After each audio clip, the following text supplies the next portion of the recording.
Guys, welcome to my another blog. বাড়িটা নতুন করে তৈরি হচ্ছে, মানে একটু রিপেয়ার হচ্ছে। 300 বছর পুরোনো বাড়ি তো, আর জমিদার বাড়ি দেখুন গম চাষ দিয়েছে।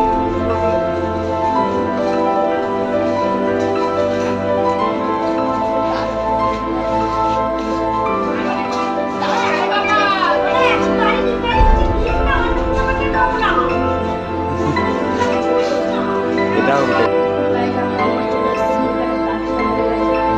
প্লাস্টার হলে এবার আমি জমিদার বাড়ি যাচ্ছি। এখানে চারিদিকে সব জিনিসপত্র সরানো একদম। এখানে একটু প্লাস্টার হয়েছে, আরো প্লাস্টার হবে। এবার আমি গাইজ নিয়ে একটু মা ওখানে